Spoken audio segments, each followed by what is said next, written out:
যিনি এই সংসারকে দেখে এর বিষয়ে ভেবে নিজের সিদ্ধান্ত বদলে ফেলেন। প্রয়োজন হলো নিজের লক্ষ্যের বিষয়ে ভেবে দেখার, পথের বিষয়ে ভেবে দেখার। একবার যদি আপনি পথ নির্বাচন করে থাকেন, সেই পথে অগ্রসর হতে থাকুন আর তাতে অটল থাকুন। সবসময় দৃঢ় প্রতিজ্ঞ হন। আপনি যদি কোনো পথে টিকে থাকেন আর নিরন্তর পরিশ্রম করতে থাকেন, তবেই আপনার জীবনে সাফল্য আসবে। যদি কথায় কথায় লোকে কি ভাববে, লোকে কি বলবে, একথা ভেবে নিজের সিদ্ধান্ত পাল্টান, তাহলে কখনো নিজের লক্ষ্যে পৌঁছতে পারবেন না। আসুন আমার সাথে ভালোবেসে বলুন, রাধা রাধা। মানুষের 6টি বড় শত্রু রয়েছে, আর এরা অন্য কোথাও নয়, বরং মানুষের অন্তরেই বাস করে। এই 6টি শত্রু হলো কাম, ক্রোধ, মোহ, লোভ, ঈর্ষা আর অহংকার। কিন্তু এরা কি চিরকাল আপনার শত্রু হিসেবেই থেকে যায়? এদেরকে নিজের বন্ধু করে তোলা কি সম্ভব নয়? ভেবে দেখুন না। এবার যদি কথা বলি কাম নিয়ে, অর্থাৎ কামনা করা, তাহলে মানুষ যদি জীবনে কামনা করতে থাকে, তাহলে সন্তোষের অনুভূতি লাভ করতে পারে না। কিন্তু এই কামনাই মানুষের বন্ধু হয়ে উঠতে পারে। কিভাবে? ধরুন, যদি মানুষ ভাবে আমি আরো অনেক বেশি শ্রেষ্ঠ ব্যক্তি হয়ে উঠতে চাই, আর তার জন্য কর্ম করে, পরিশ্রম করে, তাহলে ভবিষ্যতে গিয়ে শ্রেষ্ঠ ব্যক্তি হয়ে উঠতে পারে কামনার কারণে। অর্থাৎ এই কামনাই ওর বন্ধু হয়ে ওঠে। কিন্তু ধরুন, কোনো মানুষ যদি চায় সে শ্রেষ্ঠ ব্যক্তি হয়ে উঠবে, কিন্তু তার জন্য না কোনো কর্ম করছেন আর না কোনো পরিশ্রম করছেন, আর অধর্মের পথে চলতে শুরু করে দেন, তাহলে এই কামনাই তার শত্রু হয়ে উঠতে পারে। এবার যদি এই কামনাকে নিজের বন্ধু করে তুলতে হয়, তাহলে নিজের নির্বাচনে বিচক্ষণ হতে হবে, নিজের মস্তিষ্কের ওপর নিয়ন্ত্রণ রাখতে শিখতে হবে। সেটাই করুন আর আমার সাথে ভালোবেসে বলুন, রাধা রাধা। আজ আমরা মানুষের আরো একটি শত্রুর বিষয়ে কথা বলবো, যার নাম হলো লোভ। যে কোনো বস্তুকে অত্যাধিক লাভ করার যে বাসনা, যতটা লাভ করেছি ততটা যথেষ্ট নয়, আমার আরো চাই, আরো চাই, একেই বলে লোভ। এবার এই লোভ আপনার জীবনে শুভ না অশুভ, আপনার মিত্র নাকি আপনার শত্রু, সেটাও নির্ভর করছে আপনার উপর। যেমন ধরুন, কোনো ব্যক্তির অসম্ভব ধনের লোভ, সে সেটা অর্জন করছে আর সেটা সংগ্রহ করছে, আর সেটা লাভ করার জন্য সে অনৈতিক কাজ করছে। যদি এই সব হতে থাকে, তাহলে লোভ কিন্তু আপনার পক্ষে অত্যন্ত ক্ষতিকারক। কিন্তু যদি সেই ব্যক্তি ধরুন ধন অর্জন করছেন, তার সাথে নীতিও পালন করছেন, আর সংগ্রহ করার পরে সেটা সংসারে ছড়িয়ে দিচ্ছেন, যদি এমনটা হয়, তাহলে এই লোভ আপনার বন্ধু হয়ে উঠতে পারে। যদি আপনার সৎসঙ্গ লাভ করার, সৎকর্ম করার লোভ থাকে, তাহলে আপনি কখনো একা থাকবেন না। যদি ভালোবাসা প্রদান করার লোভ থাকে, এই সংসারকে সাহায্য করার লোভ থাকে, তাহলে এই লোভ, যা সংসারের শত্রু, সেটা কিন্তু আপনার সাথে পরমাত্মার মিলন ঘটাতে পারে। এবার এই লোভকে নিজের মিত্র করে তুলবেন নাকি শত্রু করে তুলবেন, সেই সিদ্ধান্ত আপনারই। আসুন আমার সাথে ভালোবেসে বলুন, রাধা রাধা। কখনো এই প্রকৃতির দিকে তাকিয়ে থাকবেন। এই প্রকৃতি অনেক ধরনের শিক্ষা দেয়। কোন একটা গাছকে দেখুন, কিভাবে সে মাটি থেকে জল শুষে নেয়। সে ঝড় হোক বা হোক কড়া রোদ সব সহ্য করে এবং অবশেষে সে ফল ধারণ করে। আর সেই ফল উৎপন্ন করার পরে সে ফল কিন্তু সে নিজে গ্রহণ করে না, এই সংসারকে প্রদান করে, যাতে পশু পাখি মানুষ তারা এই ফল গ্রহণ করে শক্তিশালী হয়ে উঠতে পারে, সুস্থ থাকতে পারে।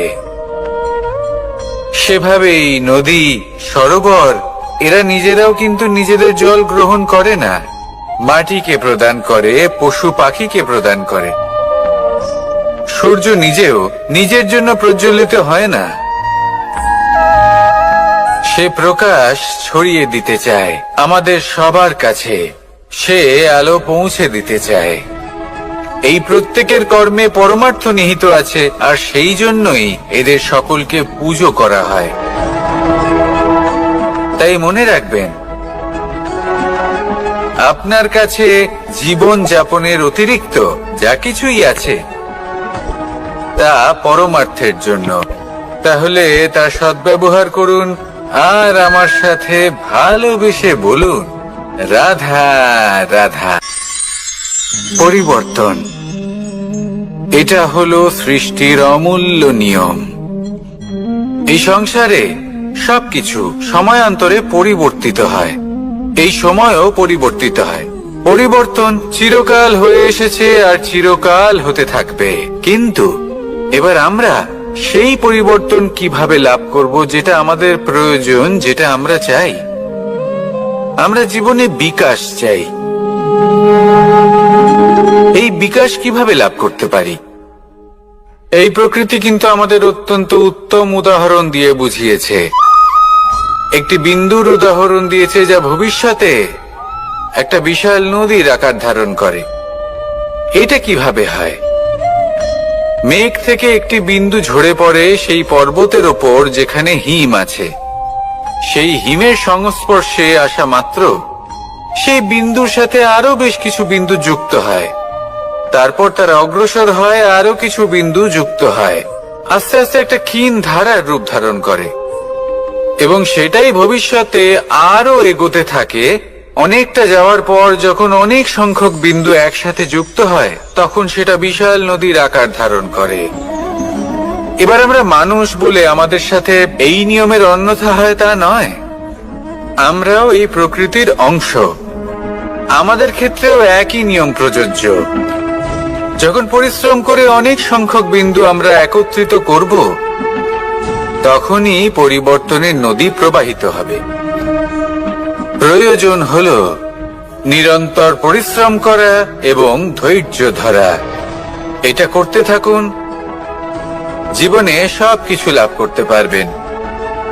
কারণ প্রকৃতি আমাদের এটাই শিখিয়েছে, আর আমরা এই ব্রহ্মরই একটি অংশ, যার দ্বারা এই ব্রহ্মাণ্ড নির্মিত। আসুন আমার সাথে ভালোবেসে বলুন, রাধা রাধা। আমরা সকলে সামাজিক জীব। মানুষের সাথে দেখা সাক্ষাৎ করা এটা চিরকালই চলতে থাকে।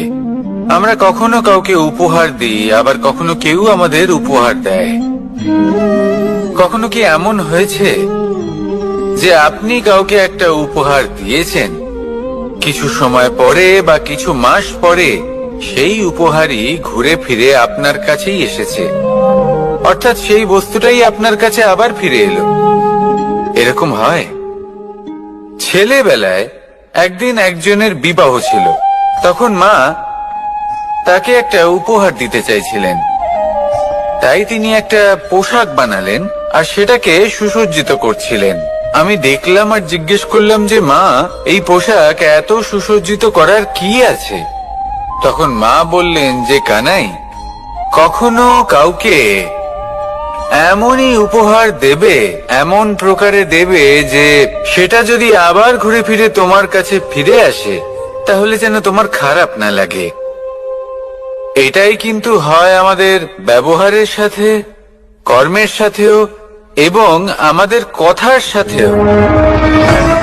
তেমনই আচরণ করবেন যে আচরণ আপনি সহ্য করতে পারবেন।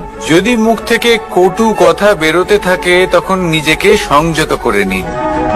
সেই শব্দই প্রয়োগ করুন যেটা আপনি তার বদলে শুনতে চাইবেন, এবং আপনার দুঃখও হবে না। কারণ আপনার কর্ম এমন একটা উপহার যেটা আবার ঘুরে ফিরে ফলস্বরূপ আপনার কাছেই আসবে।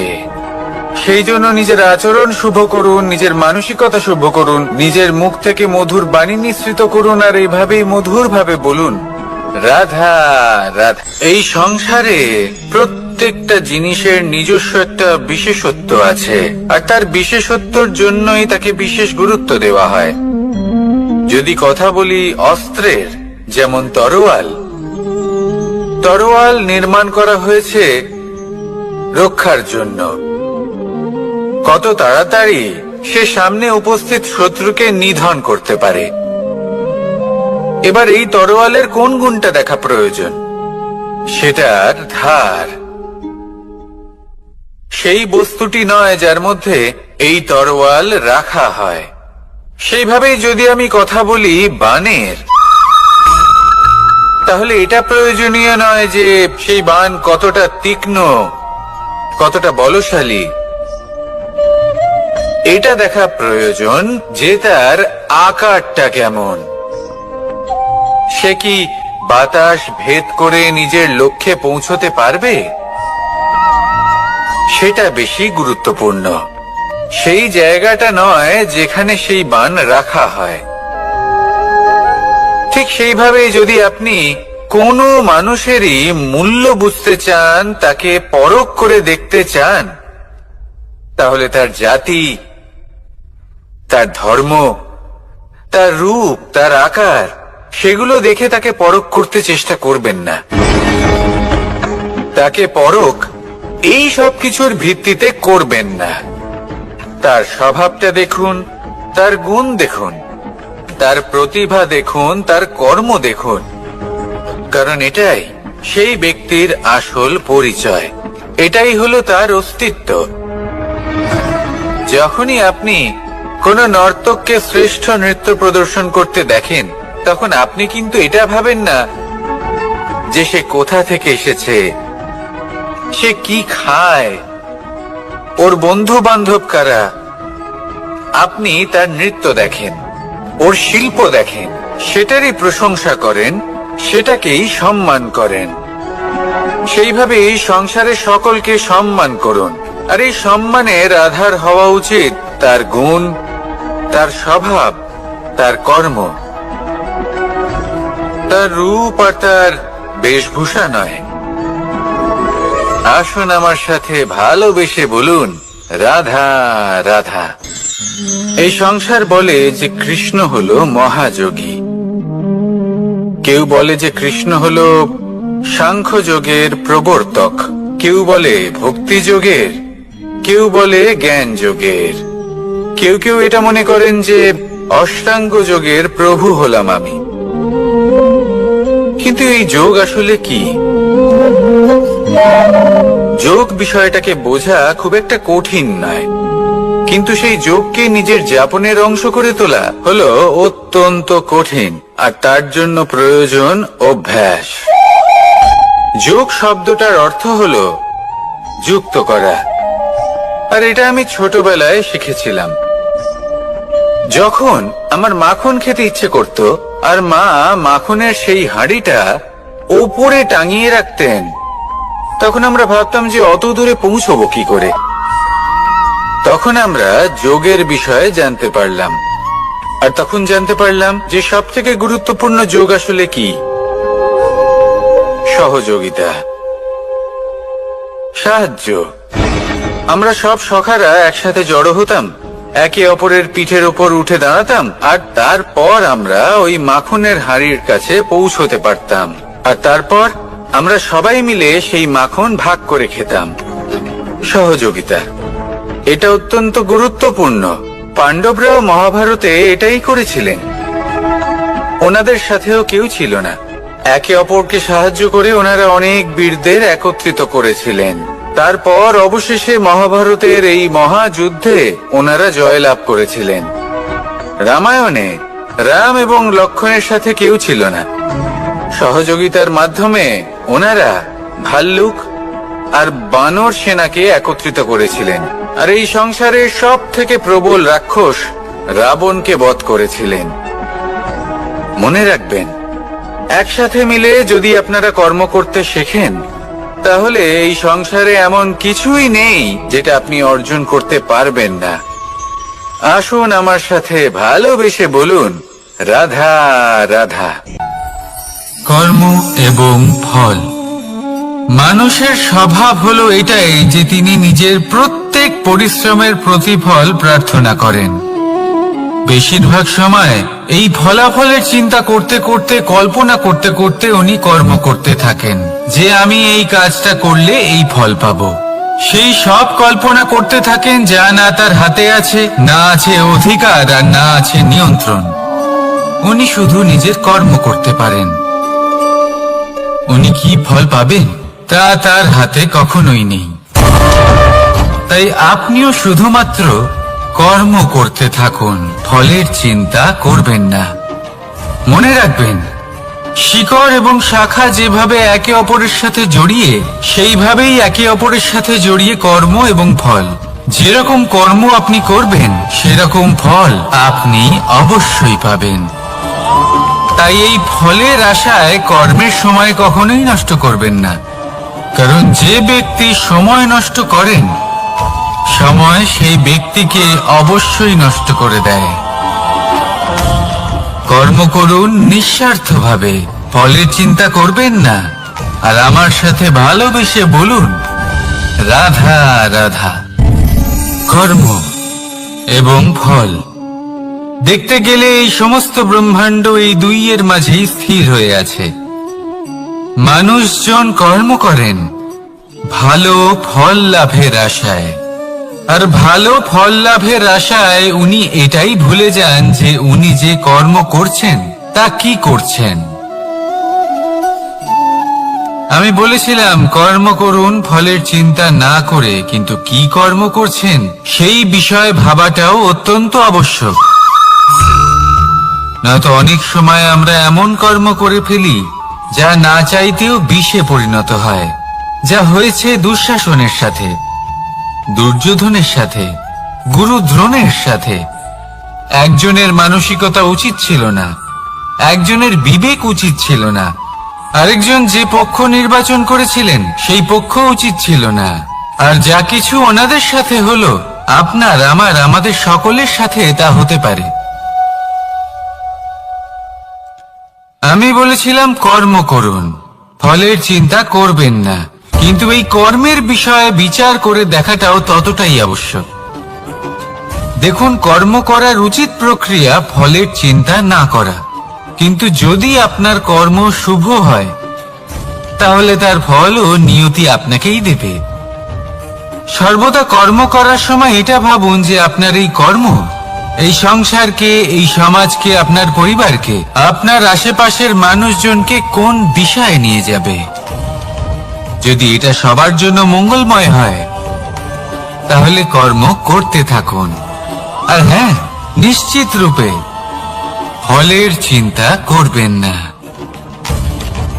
আসুন আমার সাথে ভালোবেসে বলুন, রাধা রাধা। বটবৃক্ষের বীজ সর্ষের দানার থেকেও ছোট হয়, কিন্তু যখন তা নিজের রূপ ধারণ করে, তখন তা বিশাল বৃক্ষের আকার ধারণ করে, যা সহস্র বছর ধরে বেঁচে থাকে, ছায়া প্রদান করে, পাখিদের আশ্রয় প্রদান করে, আর দেয় পথচারীদের বিশ্রাম করার স্থান। কেন? কারণ সেই ছোট বীজ তা মাটির ভেতরে গিয়ে নিজের খোলস ত্যাগ করে। অন্ধকারে থাকে সে, যতই আলো আসুক না কেন, যতই বর্ষা আসুক না কেন, সব সহ্য করে। আর তারপরে একটা চারা গাছ অঙ্কুরিত হয়, তারপর ধীর গতিতে একটা বিশাল বৃক্ষতে পরিণত হয়। দেখুন, জীবনে কঠিন সময় আসে, এই জন্য নয় যে আপনি হার মেনে নেবেন, এই জন্য আসে যাতে আপনি ভবিষ্যৎ নির্মাণের জন্য নিজেকে তৈরি করতে পারেন, যদি কঠিন সময়ে আপনি ওই বীজের মতো দৃঢ় হয়ে থাকতে পারেন, তাহলে আপনিও একদিন সেই বিশাল বৃক্ষের মতো নিজের অস্তিত্ব গড়ে তুলতে পারবেন, যা সহস্র বছর পর্যন্ত মনে রাখা হবে। আসুন আমার সাথে ভালোবেসে বলুন, রাধা রাধা।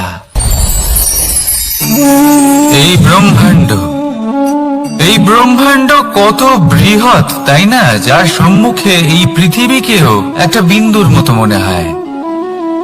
আর এই পৃথিবীতে আমরা কে হই, আমাদের আকার কিরকম, আমাদের অস্তিত্বই বা কি?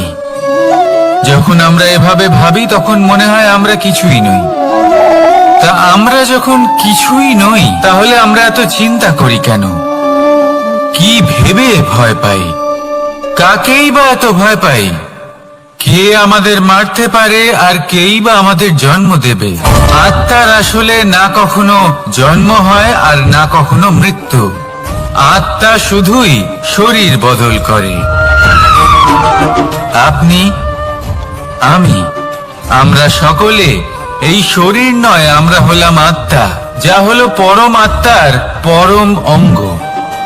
সেই জন্য মনে রাখবেন, বাইরের কোথাও দেখবেন না, নিজের অন্তরের গভীরে গিয়ে দেখুন, আত্মাকে উপলব্ধি করতে শিখুন। ক্লেশ, ভয়, চিন্তা, এই সব কিছুর থেকে নিজেকে দূরে রাখুন, তাহলেই উপলব্ধি করতে পারবেন পরমাত্মা কে। তাহলে আসুন আমার সাথে ভালোবেসে বলুন, রাধা রাধা। পরিবর্তন এই সংসারের শাশ্বত নিয়ম। কোন রাজা নেই যিনি চিরকাল রাজা থাকেন, কোন ধনী ব্যক্তি নেই যিনি চিরকাল ধনী থাকবেন। এই সংসারে সূর্যের স্থান নেওয়ার জন্য চন্দ্রিমার আগমন ঘটে। কোন স্থান যাকে পতিত বলা হয়েছিল, সেখানে মহল তৈরি হয়েছে। কোন স্থান যাকে আজ মলিন বলা হয়েছে, কাল সেখানে মন্দিরও স্থাপন হতে পারে।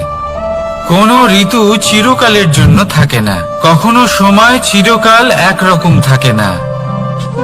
আজ যা আপনার কাছে রয়েছে, কাল অন্য কারোর ছিল। আজ যে আপনার কাছে রয়েছে, কাল তা অন্য কারোর কাছে চলে যাবে। আপনার সাথে কিছু থাকলে তা হলো আপনার কর্ম, কিন্তু সেই কর্মের পরিণামও আপনার নয়। আপনি শুধু কর্ম করুন, বাকি সবকিছুই পরিবর্তনশীল। কিন্তু সেই পরিবর্তনকে দেখে ভয় পাওয়ার প্রয়োজন নেই, তাকে স্বাগত জানান। যদি আপনি হাসি মুখে সেই পরিবর্তনকে স্বাগত জানান, তাহলে এই পরিবর্তনও হাসি মুখে আপনার সাথে থাকবে। আসুন আমার সাথে ভালোবেসে বলুন, রাধা রাধা। সঞ্চয় মানুষের যখন থেকে বোধ বুদ্ধি হয়, সঞ্চয় করতে আরম্ভ করে দেন। সঞ্চয় করতে থাকেন ভোজনের, সঞ্চয় অর্থের, সঞ্চয় শক্তির। নিজের জন্য করেন, নিজের পরিবারের জন্য করেন, নিজের স্ত্রীর জন্য করেন, সন্তানের জন্য করেন, সন্তানের সন্তানের জন্য সঞ্চয় করেন। সঞ্চয় করার জন্য ওনার কাছে অনেক কারণ রয়েছে, কারণ উনি এটা ভাবেন যে এই সঞ্চিত শক্তির জন্য কেউ ওনার কোনো ক্ষতি করতে পারবে না। মানুষ ভুলে যান একটা গুরুত্বপূর্ণ কথা, এই সত্য, উনি এই সংসারে খালি হাতেই এসেছিলেন, আর এখান থেকে ওনাকে খালি হাতেই যেতে হবে। যা এখানকার তা এখানেই থেকে যাবে। আর যদি কিছু ওনার সাথে যায়, তা হলো ওনার কর্ম, আর কিচ্ছু নয়। তাই যদি কিছু অর্জন করতে চান, তাহলে শুভ কর্ম অর্জন করুন, আত্মশক্তি অর্জন করুন, কারণ পরলোকে এটাই হবে আপনার সম্পত্তি। তাহলে কি এটা আপনি অর্জন করতে চান না? আসুন আর আমার সাথে ভালোবেসে বলুন, রাধা রাধা। সদিচ্ছা দেখতে গেলে 3 অক্ষরে তৈরি এই শব্দ, কিন্তু সমস্ত ত্রিলোক তার উপরেই আধারিত। আপনি এই সংসারে এসেছেন, তখন অবশ্যই শ্বাস নেবেন, কিন্তু তার বদলে আপনাকে কিছু তো দিতেই হবে। আপনার উপর নির্ভর করছে আপনি কি দেবেন। কি দেবেন এই সংসারকে, এই সমাজকে, নিজের পরিবারকে, আর তার বদলে কি নেবেন? যশ নাকি অপযশ? দেখুন, এক ছিল রাবণ, যে কিনা সমুদ্র পার করলো সীতাকে অপহরণ করার জন্য, আর এক ছিলেন রামচন্দ্র, যিনি সমুদ্র পার করেছিলেন, সেতু বানিয়ে গিয়েছিলেন সীতাকে ফিরিয়ে নিয়ে আসার জন্য। দুজনেই সমুদ্র পার করেছিলেন, শুধু পার্থক্য ছিল সদিচ্ছাকে বোঝার লক্ষ্যের। অনেক মানুষের যাত্রা একরকম হতেই পারে, কিন্তু আনন্দ তখনই লাভ করবেন যখন লক্ষ্য শুভ হবে, মহান হবে। এই লক্ষ্য দিয়ে এই সংসারের কল্যাণ হবে এবং মানুষের সম্মান হবে। যদি আপনার সংকল্প উচিত হয়, তাহলে আপনার লক্ষ্য উচিতই হবে, নয়তো শুধুমাত্র বিনাশ হবে। আর উচিত এটাই হবে যে বিনাশের হাত থেকে যেন নিজেকে বাঁচানো যায়, কি বলেন?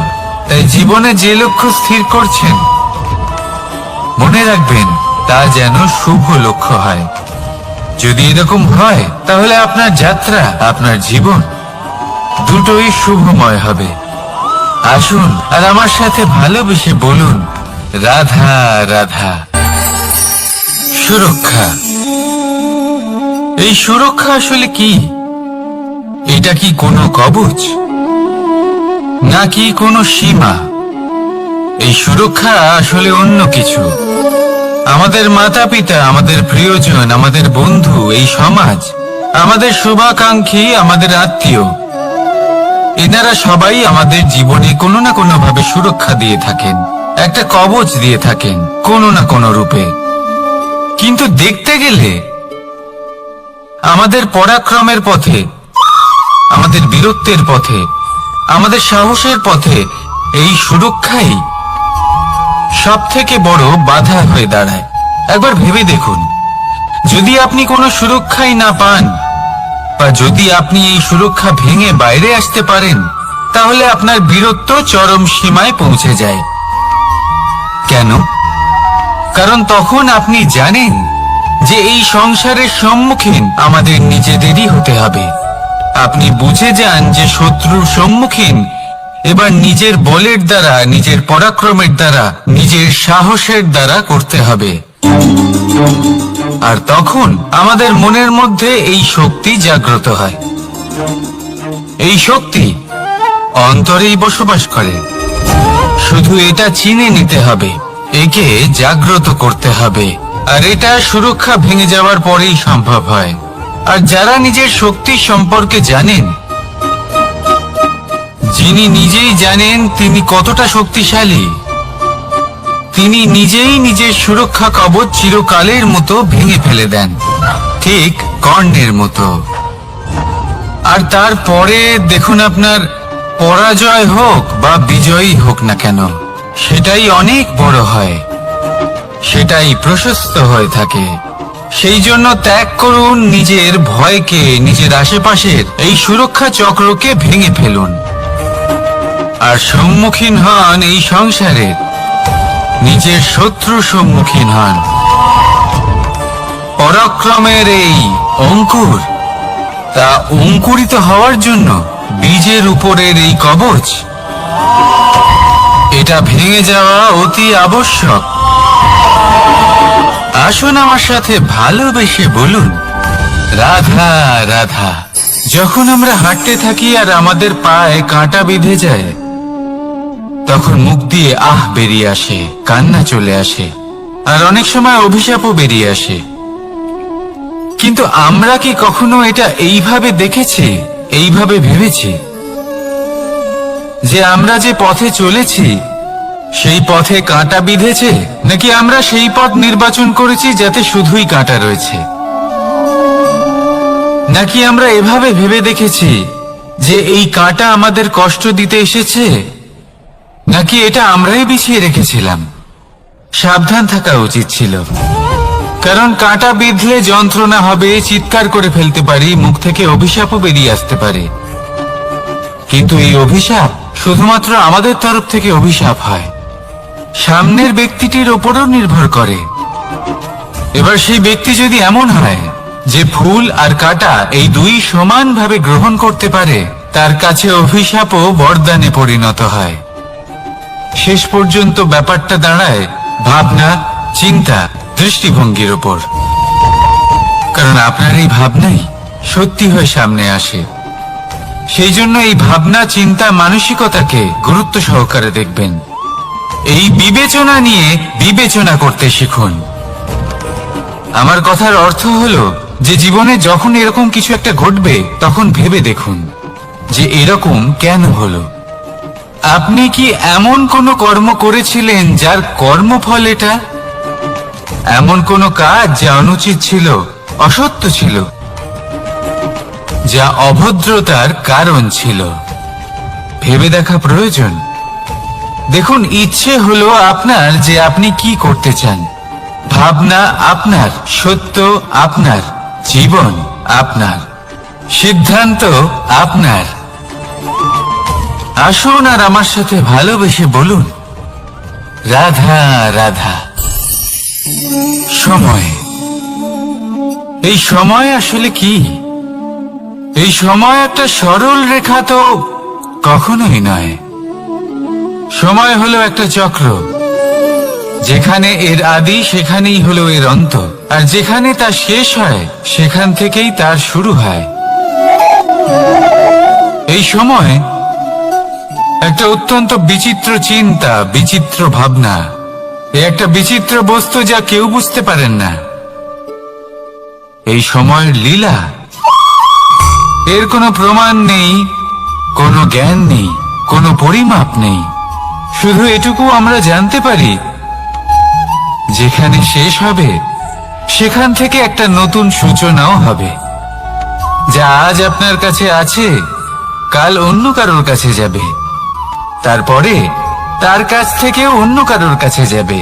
তারপরে তার থেকেও ছিনিয়ে নেওয়া হবে। এই নিয়তির একজনের কাছ থেকে অন্যজনের কাছে আদান প্রদানের এই সময় হলো আপনার সময়। এই সময়ের সদ্ব্যবহার করুন। এই সময়কে বাঁচুন। আপনাকে শুধু এটাই সুনিশ্চিত করতে হবে যে আপনি কোন পক্ষে আছেন। আর সত্যি বলতে কি, আপনার জীবনের পরিণাম নির্ভর করে আপনার নির্বাচনের ওপর। আপনি কোন পক্ষ নির্বাচন করছেন। তাহলে মনে রাখবেন, জীবনে সেই পক্ষই নির্বাচন করবেন যা চয়ন করার পরে আপনি সুখ অনুভব করবেন, আপনি সন্তোষ লাভ করবেন, প্রসন্নতা লাভ করবেন। আর আমি এটাই সুনিশ্চিত করব যে এই পক্ষ যেন শান্তির পক্ষ হয়। এই পক্ষই যেন প্রেমের পক্ষ হয়। তাহলে চিন্তা করবেন না, আর আসুন আমার সাথে ভালোবেসে বলুন, রাধা রাধা।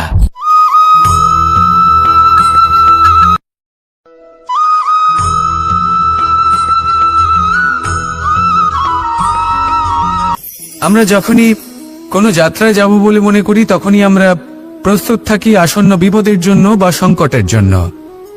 যেমন যদি আমাদের মনে হয় যে আজকের পরিবেশ খুব ঠান্ডা হবে, তাহলে আমরা গরম বস্ত্র ধারণ করি বা সেটাকে সাথে নিয়ে যাই। যদি মনে হয় যে বৃষ্টি হতে পারে বা বৃষ্টি হয়ে চলেছে, আমরা দেখছি, তাহলে আমরা একটা ছাতা সাথে নিয়ে নিই।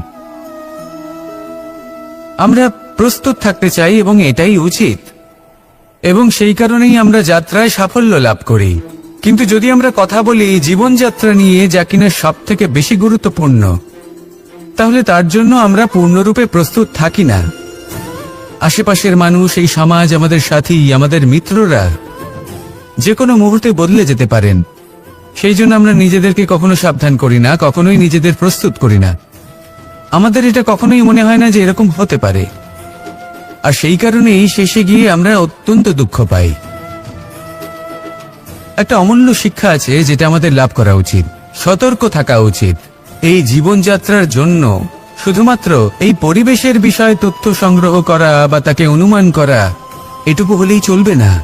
আমাদের আশেপাশের মানুষজনকে দেখতে হবে, তাদের স্বভাব পরিস্থিতির ওপর নজর রাখতে হবে, যখন তারা রং পাল্টাচ্ছেন নজর রাখতে হবে, তা অত্যন্ত আবশ্যক।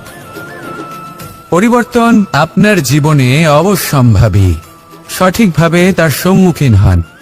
আসুন আমার সাথে ভালোবেসে বলুন, রাধা রাধা।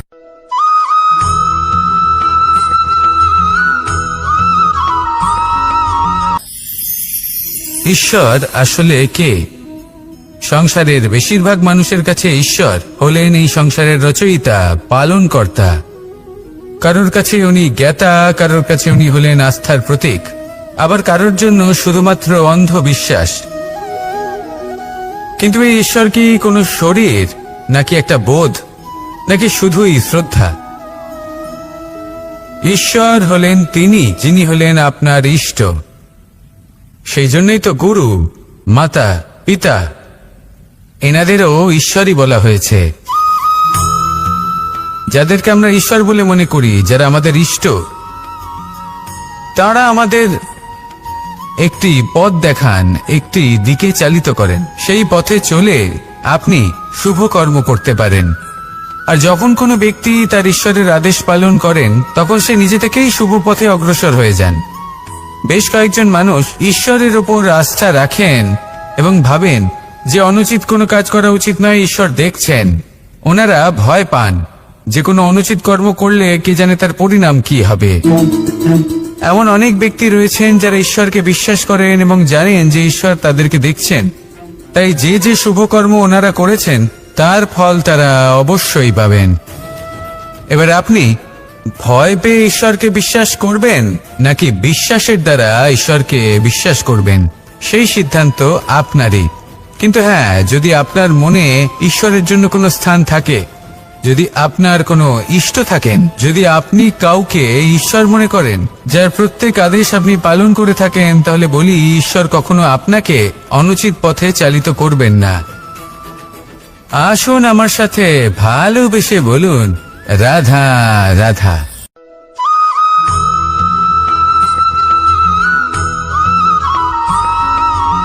আমি রথে যাত্রা করি, তাতে বারবার পথে থামি আর দেখি যে আমি অনুচিত দিকে যাচ্ছি না তো, আমি উচিত পথেই যাচ্ছি তো। কারণটা কি? কারণ হলো যাতে আমি পথভ্রষ্ট না হয়ে যাই। জীবনযাত্রাতেও এটাই প্রয়োজন। জীবনযাত্রায় ভোগ বিলাসের পথে হারিয়ে যাওয়া খুব সহজ। বারবার থেমে আপনাকে দেখতে হবে, নিজেকে কিছু প্রশ্ন করতে হবে। আমি কি আজ সেই কর্মই করছি যেটা আমি করতে চেয়েছিলাম? আমি কি আজ সেই জীবন যাপন করছি যেমন আমি যাপন করতে চেয়েছিলাম? যদি এই প্রশ্নগুলোর উত্তর হ্যাঁ হয়, তাহলে এগোতে থাকুন, নয়তো থেমে যান এবং বিচরণ করুন। মনে রাখবেন, এই সংসার অত্যন্ত জটিল আর এতে হারিয়ে যাওয়া অত্যন্ত সরল। সেই জন্য নিজে থেকে বারবার থামা এবং জীবন চিন্তন করা অত্যন্ত আবশ্যক। তাহলে সেটাই করুন আর আমার সাথে ভালোবেসে বলুন, রাধা রাধা।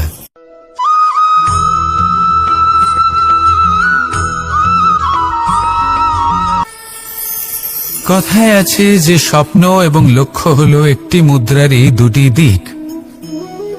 যতক্ষণ না স্বপ্ন দেখছেন, ততক্ষণ বুঝবেন কি করে আপনার লক্ষ্য কি?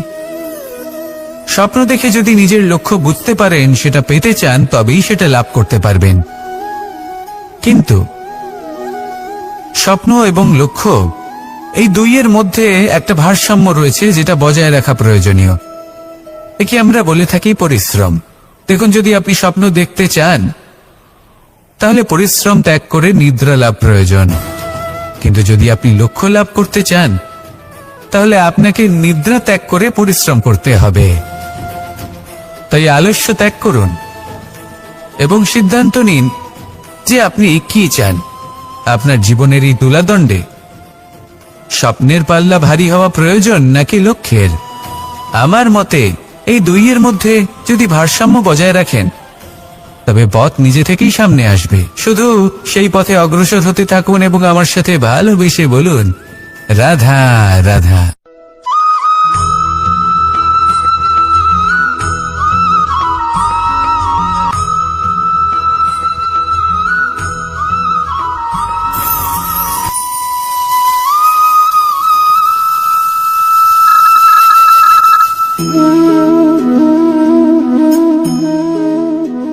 মোহনের বাঁশির এই সুর, এই সঙ্গীত কার না পছন্দ হয়, সবারই খুব ভালো লাগে।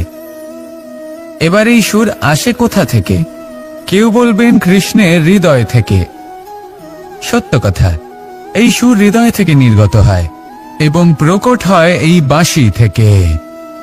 এই বাঁশিটাকে দেখুন, এই ছিদ্রগুলি দেখুন, প্রত্যেকটা সুর থেকে নিজস্ব একটা স্বর নির্গত হয়। এবার যে ব্যক্তি এই সমস্ত সুর এবং স্বর বুঝতে পারেন, এতে নিপুণ, তিনি এই বাঁশির দ্বারা যে সুর নির্গত করবেন তা তো মধুর অবশ্যই হবে। এবার জীবনের সাথেও কিছুটা এরকমই ঘটে। জীবনের কিছু নীতি থাকে, অর্থ, কুটুম্ব এবং আধ্যাত্মিক। যদি জীবনের প্রত্যেকটা মুহূর্ত সুখময় হয় এরকম আপনি চান, তাহলে এই তিনটি নীতিতে আপনাকে নিপুণ হতে হবে। কোনো একটি বিশেষ নীতির প্রতি যদি আপনি বেশি ঝুঁকে পড়েন, তাহলে বাকি দুই নীতি থেকে যা সুখ লাভ করা সম্ভব তা পারবেন না। ধন অর্জন করতে হবে পরিবারের জন্য, পরিবারের সুখ মনের শান্তির জন্য, মনে শান্তির প্রয়োজন মনের শুদ্ধতার জন্য। যখন এই মন শুদ্ধ হবে, জীবন শুদ্ধ হবে, পবিত্র হবে, সুন্দর হবে এবং ভালোবেসে বলবে রাধা রাধা।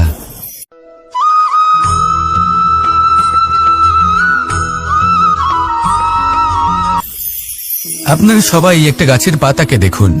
যতক্ষণ পর্যন্ত ও গাছের সাথে, মানে গাছের ডালের সাথে জুড়ে থাকে, সে সবুজ থাকে, বাতাসের সাথে সে নড়তে থাকে। যতক্ষণ পর্যন্ত ও সূর্য থেকে পাওয়া রশ্মির শক্তি গাছে পৌঁছে দেয়, ততক্ষণ ও ডালের সাথে যুক্ত থাকে। কিন্তু যখন সেই পাতা শুকিয়ে যায়, তখন তার কোনো গুরুত্ব থাকে না। সেই পাতা গাছের ডালে এবং বৃক্ষের কাছে বোঝা হয়ে থেকে যায়। এবং এমন এক সময় আসে যখন সেই ডালটি শুকনো সেই পাতাকে পরিত্যাগ করে।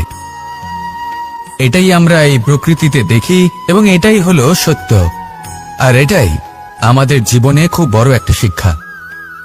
যদি আপনিও নিজের জীবনে নিজের আপনজনদের কাছে বোঝা স্বরূপ হয়ে দাঁড়ান, তাহলে তারা আপনাকে যতই ভালোবাসুক না কেন, ওনারা যদি নাও চান, তাহলেও এমন এক দিন আসবে যখন আপনার আপনজন আপনাকে পরিত্যাগ করবে।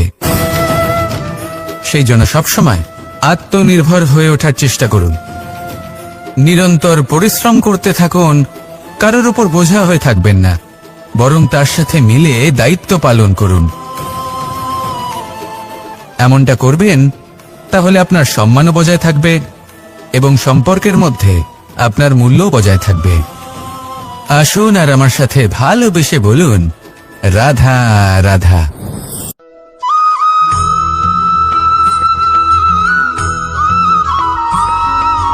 এই শুকনো পাতাটিকে দেখুন, নিষ্প্রাণ হয়ে পড়েছে। কোনো একটা সময় এই পাতাটি একটা গাছের ডালে ছিল। সেই গাছ ওর লালন পালন করত। যখন যখন বাতাস বইত, এই পাতায় কম্পন দেখা দিত, মনকে প্রফুল্ল করে তুলত। কোনো একদিন এই পাতা গাছের ডাল থেকে ঝরে পড়ে গেল। নিঃসন্দেহে ও নিজের স্বাধীনতা পেল, কিন্তু আস্তে আস্তে শুকিয়ে গেল, নিষ্প্রাণ হয়ে গেল। দেখুন, আমি এই কথা বলছি না যে স্বাধীনতা অনুচিত, কখনোই না। কিন্তু যে কোনো পরিস্থিতিতে স্বাধীন হতে চাওয়া এটা নিশ্চিতরূপে অনুচিত। আমরা যদি আমাদের জীবনে পরিবারের গুরুত্ব ভেবে দেখি, তাহলে এই পরিবারে যতই মতভেদ থাকুক না কেন, যতই মনোমালিন্য থাকুক না কেন, যতই বিবাদ থাকুক না কেন, এই সব মিটিয়ে নেওয়া অত্যন্ত প্রয়োজনীয়। সেই সবকিছু সমাপ্ত করা অত্যন্ত প্রয়োজনীয়। কখনো এই পরিবারকে ভাঙতে দেবেন না, কখনো এই পরিবার থেকে দূরে চলে যাবেন না। এই পরিবার হলো আমাদের জীবনের একটা অমূল্য সম্পদ, অমূল্য এক আশ্রয়, যা এই সংসারে হয়তো কোথাও আপনি পাবেন না। তাই একে আগলে রাখুন। ভেবে নিন আপনি পাতা আর আপনার পরিবার সেই গাছ। আসুন আমার সাথে ভালোবেসে বলুন রাধা রাধা।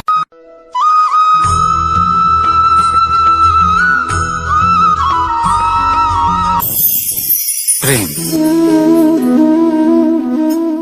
2.5 অক্ষর, মাত্র 2.5 অক্ষরের এই শব্দ প্রেম, এর মধ্যে ত্রিলোকের এবং সমগ্র ব্রহ্মাণ্ডের বীজ নিহিত আছে। এমন কি আছে যা এই প্রেম করতে পারে না? যেখানে শক্তি এবং বিদ্যা প্রয়োগ করে আপনি কিছুই করতে পারবেন না, সেটাও প্রেম দ্বারা অর্জন করা সম্ভব। প্রেম চাইলে পাথরেও ফুল ফোটাতে পারে। প্রেম চাইলে ন্যাড়া পাহাড়ের বুক চিরে নদীপথ তৈরি করতে পারে। চাইলে নিরক্ষর ব্যক্তিকে সংসারের শ্রেষ্ঠ জ্ঞানী করে তুলতে পারে। শুধুমাত্র এই প্রেমের জন্য সবার দুষ্টু কানাই ঘনশ্যাম হয়ে উঠেছিল। শুধুমাত্র এই প্রেমের টানেই ত্রিলোকের স্বামী দ্বারকাধীশ নির্ধন সুদামার পদসেবাও করেছিলেন। এই প্রেম হলো সংসারের সবথেকে বড় শক্তি। এই সংসারের আধার হলো প্রেম। এমন কিচ্ছু নেই যা এই প্রেমের পক্ষে সম্ভব নয়। যেখানে বিদ্যা এবং শক্তি সাহায্য করতে পারে না, সেখানে এই প্রেম আপনাকে জয়ী করে দিতে পারে। তাহলে আসুন আর আমার সাথে ভালোবেসে বলুন, রাধা রাধা।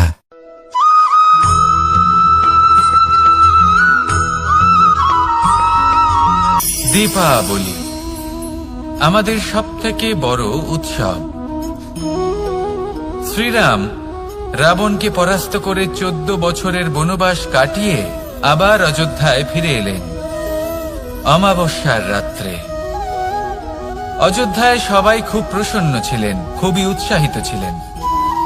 অযোধ্যায় সহস্র প্রদীপ প্রজ্বলিত করা হয়েছিল এই উৎসবে। একে আমরা দীপাবলি বলে থাকি। এবার এই বিষয়ে আমরা সকলে জানি। আপনি কি এটা জানেন যে শ্রীরাম বাস্তবে অমাবস্যার 1 রাত আগেই অযোধ্যায় পৌঁছে গেছিলেন? সবার সামনে অমাবস্যার রাতে এসেছিলেন। এর কারণ কি? শ্রীরাম প্রমাণ করতে চেয়েছিলেন যে যে কোনো সময়, দিন হোক বা রাত, শুভ বা অশুভ হয় না। শুভ অশুভ কিছু থাকলে তা হলো মানুষের চিন্তা, তার ভাবনা, তার নির্বাচন আর তার কর্ম। নিজেই দেখে নিন। শ্রীরাম অর্থে দীপাবলি বলা যেতে পারে। তাহলে নিজের পরিবারের সাথে দীপাবলি পালন করুন। আপনাদের শুভেচ্ছা জানাই। আসুন আর আমার সাথে ভালোবেসে বলুন, রাধা রাধা।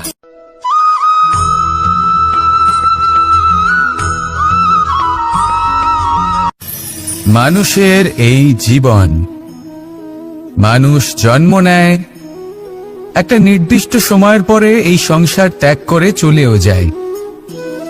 এবার শুধু এটাই আবশ্যক নয় যে এই জীবনকালকে আপনি যাপন করবেন, শুধু এটাই গুরুত্বপূর্ণ নয়। আবশ্যক এবং গুরুত্বপূর্ণ হলো এটা যে এই জীবনকালে আপনি এমন কিছু করেন যাতে এই সংসারের মঙ্গল হয়, যাতে এই সংসার আপনাকে মনে রাখে, আপনার থেকে প্রেরিত হয়, আপনার মতো হতে চায়। প্রত্যেক বছর আপনার জন্মতিথির অপেক্ষা করে, এমনভাবে আপনার জন্মদিন পালন করে যাতে সেটা মহোৎসবের আকার ধারণ করে। এবার এই জন্মদিন এমনি এমনি মহোৎসবে পরিণত হয় না। তখন হয় না যখন কোনো ব্যক্তি রাজার রূপে বা কোনো গোয়ালার রূপে জন্মগ্রহণ করে। তখন পরিণত হয় যখন একজন মানুষ জন্মগ্রহণের পরে এই সংসারকে কোনো শিক্ষা দিয়ে যান। কিভাবে একজন মানুষ গোয়ালা থেকে রাজা হতে পারে, কিভাবে একজন মানুষ অসত্য থেকে সত্যের পথে চলতে শুরু করেন, অধর্ম থেকে ধর্মের পথে চালিত হতে পারেন, কিভাবে অন্ধকার থেকে প্রকাশের দিকে যেতে পারেন, কিভাবে নিজের আত্মাকে পরমাত্মার সাথে মিলিত করতে পারেন। তা সে রামনবমী হোক বা জন্মাষ্টমী হোক, তাদের জীবনের সাথে জড়িত প্রত্যেক মুহূর্ত একটা পরবের আকার ধারণ করে।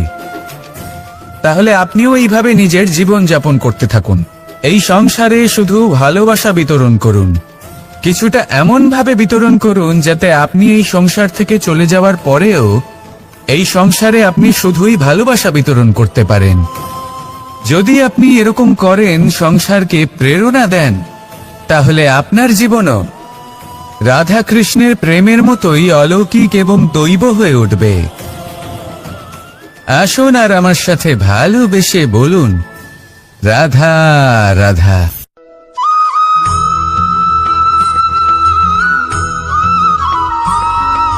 ভোজন।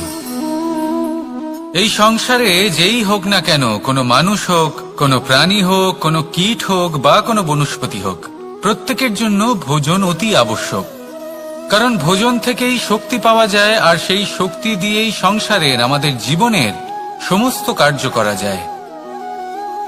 এবার এমন এক ধরনের শক্তি হয় যা শীতের ঋতুতে সূর্য থেকে আমরা পেয়ে থাকি, আর আরেক ধরনের উত্তাপ হয় যা দিয়ে ভোজন রান্না করা হয়, সুস্বাদু নানান ধরনের ভোজন।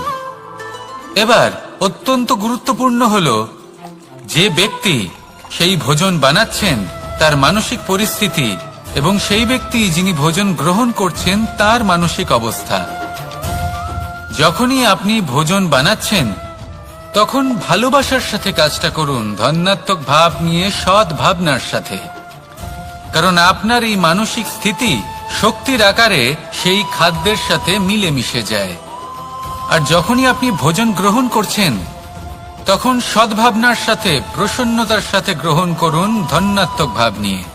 যদি আপনি প্রসন্নতার সাথে রান্না করেন, প্রসন্নতার সাথে খাদ্য গ্রহণ করেন, তাহলে আপনি প্রসন্নই থাকবেন, আর মন সুপ্রসন্ন হয়েই বলবে রাধা রাধা।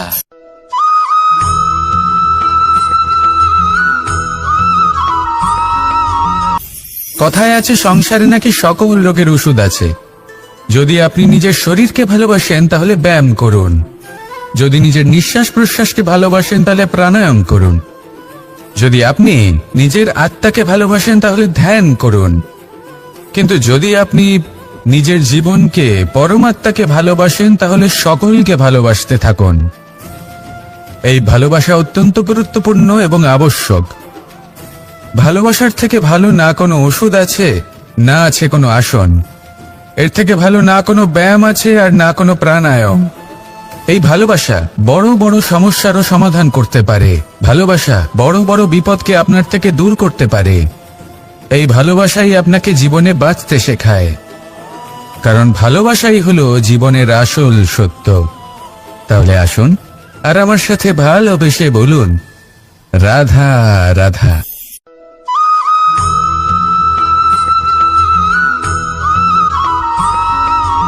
আমি মনুষ্যরূপে জন্ম নিয়েছি এবং সমস্ত কর্ম এই রূপেই করেছি, কিন্তু আশ্চর্যের বিষয় হলো যে আজও মানুষ আসেন এবং হাত জোড় করে প্রার্থনা করেন যেন আমি ওনাদের সহায়তা করি।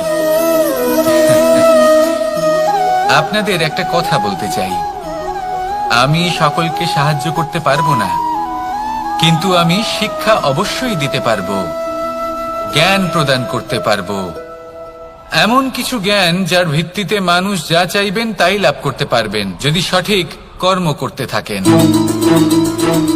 যখন কংসের অসুররা, আপনি অবশ্যই লাভ করবেন, আর এই মন সুপ্রসন্ন হয়ে বলবে রাধা রাধা।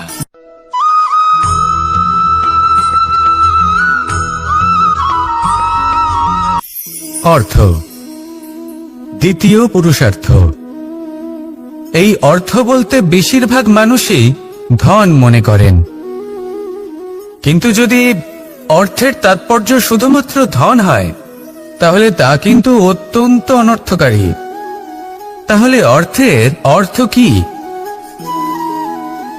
অর্থ সেটাই যা আমাদের জীবনের জন্য প্রয়োজনীয়, যা আমাদের সুখ দান করে, শান্তি প্রদান করে, কারণ সেটাই সবথেকে মূল্যবান। মাতা পিতা, বন্ধু, আত্মীয় স্বজন, গুণ, পুণ্য, জ্ঞান, এই সব কিছু মিলে অর্থ তৈরি হয়। আর সঠিকভাবে বলতে গেলে এটাই কিন্তু জীবনের আসল অর্থ। তাহলে আসুন আমার সাথে ভালোবেসে বলুন রাধা রাধা।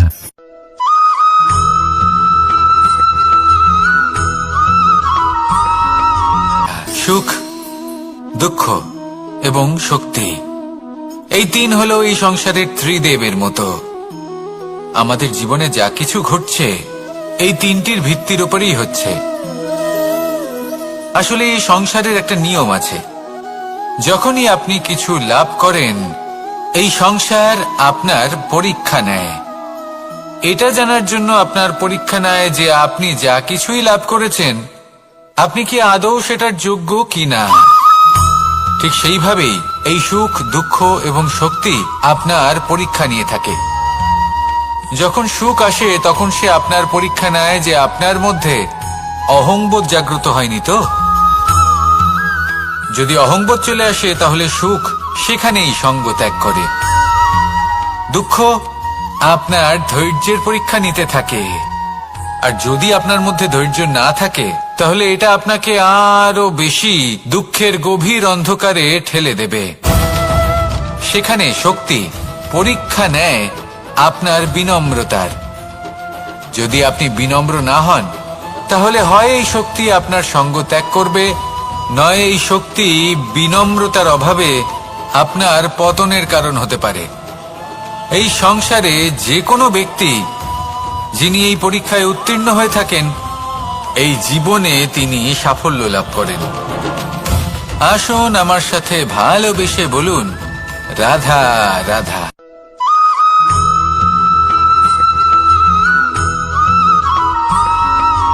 দিশা আমাদের পথ প্রদর্শন করে, আর আমরা এই দিশার মধ্যেও পবিত্র অপবিত্র, শুভ অশুভ জিনিস খুঁজে পাই। কিন্তু প্রশ্ন হলো এটাই যে সত্যি কি এই দিশা পবিত্র বা অপবিত্র হয়, শুভ বা অশুভ হয়?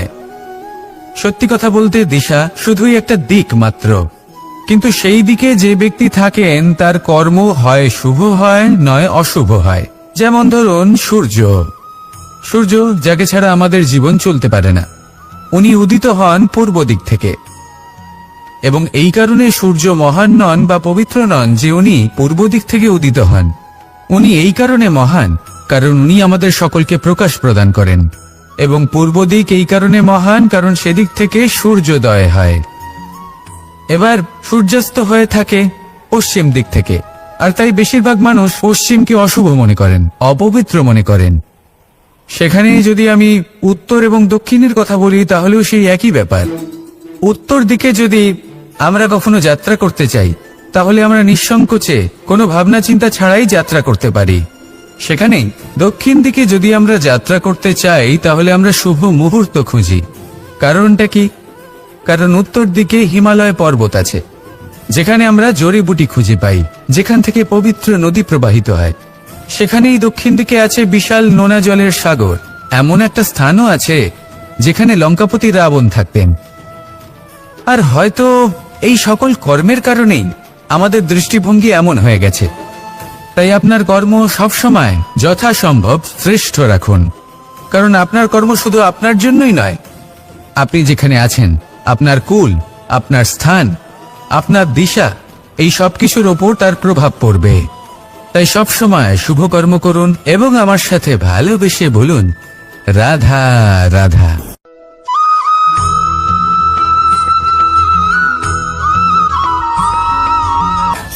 একবার একটা শেয়াল বনে বিচরণ করছিল। ও একটা ছোট্ট শাবক দেখতে পেল। ও ভাবলো, আজ একেই আমি খাবার হিসেবে গ্রহণ করব। আশেপাশে দেখলো কেউ দেখছে না তো, কেউ ছিল না, আর সেই শাবকের ওপর আক্রমণ করল, যা হলো একটা ঘোর অপরাধ। বনের নিয়ম অনুসারে আপনি কখনোই শাবকের ওপর আক্রমণ করতে পারেন না। তারপর এই খবরটা যখন রাজা সিংহ জানতে পারলেন, সভার আয়োজন করলেন। কিন্তু সেখানে শেয়াল বলল, আমি তো এরকম কিছু করিনি। কিন্তু যদি আপনি এরকম বলেন, কোনো প্রমাণ দিন, এর কোনো সাক্ষী আছে? তখন রাজা সিংহ পেঁচাকে ডেকে পাঠালেন, যে সেই মুহূর্তে বৃক্ষের শাখার ওপর বসেছিল। সে সব কিছু দেখেছিল। পেঁচা সব সত্যি কথা বলল, আর শেয়ালকে মৃত্যুদণ্ড দেয়া হলো। এবার এই কাহিনী আমি আপনাকে কেন শোনালাম? কারণ মানুষও কখনো কখনো এরকম কর্ম করেন যা শিয়াল করেছে। এটা ভাবেন কেউ দেখছে না, যখন আমি অনুচিত কর্ম করতেই পারি। কিন্তু না, আপনি যাই করুন না কেন, কেউ না কেউ অবশ্যই তা দেখছে। কোনো ব্যক্তি না হলেও কোনো প্রাণী, না হলে কোনো যক্ষ বা দেব বা প্রেত। যদি এনারা কেউ না দেখেন, তাহলে ধরিত্রী মাতা দেখেন, যেখানে দাঁড়িয়ে আপনি সেই কর্ম করছেন, তাই না? তাই একটা কথা সবসময় মনে রাখবেন, কে দেখছেন কে দেখছেন না সেই বিষয়ে ভাবা ছেড়ে দিন। এটা খুব সহজ কথা। আপনি যদি উচিত কর্ম করেন উচিত ফল পাবেন, যদি অনুচিত কর্ম করেন তাহলে আপনি অনুচিত ফল অবশ্যই পাবেন।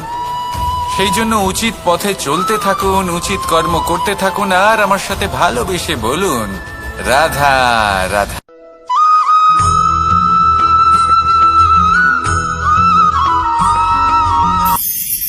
ঈশ্বর আসলে কে? সংসারের বেশিরভাগ মানুষের কাছে ঈশ্বর হলেন এই সংসারের রচয়িতা, পালনকর্তা। কারোর কাছে উনি জ্ঞাতা, কারোর কাছে উনি হলেন আস্থার প্রতীক, আবার কারোর জন্য শুধুমাত্র অন্ধ বিশ্বাস। কিন্তু এই ঈশ্বর কি কোনো শরীর, নাকি একটা বোধ, নাকি শুধুই শ্রদ্ধা? ঈশ্বর হলেন তিনি যিনি হলেন আপনার ইষ্ট। সেই জন্যই তো গুরু, মাতা, পিতা এনাদেরও ঈশ্বরই বলা হয়েছে।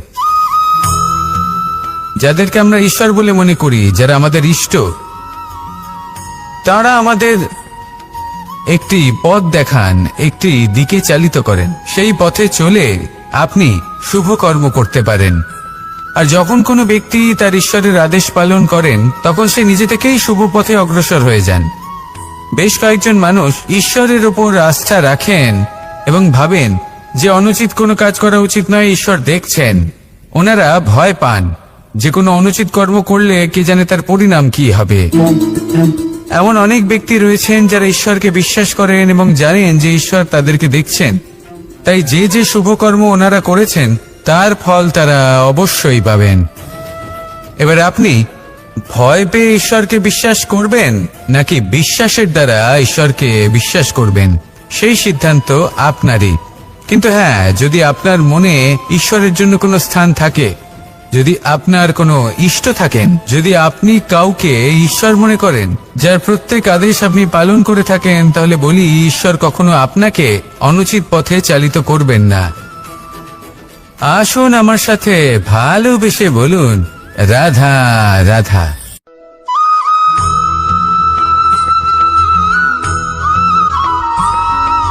মানুষ যখন এই সংসারে প্রবেশ করে, অর্থাৎ জন্মগ্রহণ করে, তখন নিশ্চিন্তে থাকে, আনন্দে থাকে। কিন্তু যেইমাত্র তার মধ্যে বোধশক্তি আসে, তখন সে চিন্তা করতে শুরু করে। চিন্তা ভবিষ্যতের, সেই সমস্ত বিষয় নিয়ে চিন্তা করে যা ওর হাতে নেই। তারপর বড় হয়, বিবাহ সম্পন্ন হয়, গৃহস্থ জীবন যাপন করে, তারপর আবার চিন্তায় মগ্ন হয়ে যায়। ভাবে এই যে আমার পরিবার, আমি কি ঠিকমতো তার খেয়াল রাখতে পারছি? কাল যখন আমি এই সংসার থেকে চলে যাব, তখন আমার এই পরিবারের দেখাশোনা কে করবে? শেষ পর্যন্ত এই পরিবার তো আমারই উত্তরদায়িত্ব। যাক, আপনাকে একটা প্রশ্ন করি। এই সংসারে আসার পূর্বে আপনি কি এই প্রশ্ন করেছিলেন, এটা ভেবেছিলেন যে আমাকে ছাড়া এই সংসার কিভাবে চলবে? করেননি, তাই তো? তাই আপনার এটা নিয়ে দুশ্চিন্তা করার প্রয়োজন নেই যে আপনি যখন এই সংসার ত্যাগ করে চলে যাবেন তখন কি হবে। আপনি যখন ছিলেন না তখনও এই সংসার চলছিল, আপনি যখন এই সংসার ত্যাগ করবেন তখনও এই সংসার চলতে থাকবে। যদি কোনো বিষয়ের প্রভাব থাকে, তা হলো আপনার আজকের তথা বর্তমানের কর্ম। অর্থাৎ আজ আপনি কি করছেন, কার জন্য মঙ্গল করছেন, কাকে প্রেরণা দিচ্ছেন, কাকে সাহায্য করছেন, কোন উদাহরণ প্রস্তুত করছেন। আপনি এই সংসারে যে ছবি অঙ্কন করবেন, সংসার সেটাই মনে রাখবে। তাহলে শুধু সৎকর্ম করুন, মঙ্গল করতে থাকুন, আর আমার সাথে ভালোবেসে বলুন রাধা রাধা।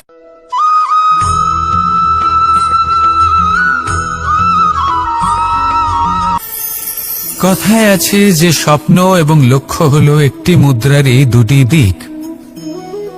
যতক্ষণ না স্বপ্ন দেখছেন, ততক্ষণ বুঝবেন কি করে আপনার লক্ষ্য কি?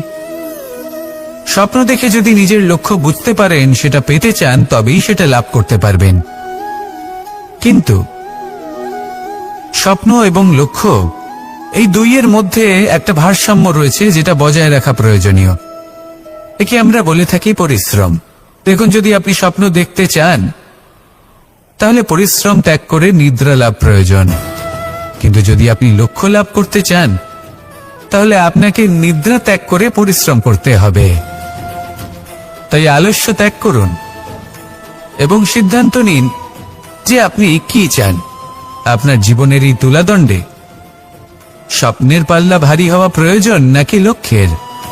আমার মতে এই দুইয়ের মধ্যে যদি ভারসাম্য বজায় রাখেন তবে পথ নিজে থেকেই সামনে আসবে। শুধু সেই পথে অগ্রসর হতে থাকুন এবং আমার সাথে ভালোবেসে বলুন, রাধা রাধা।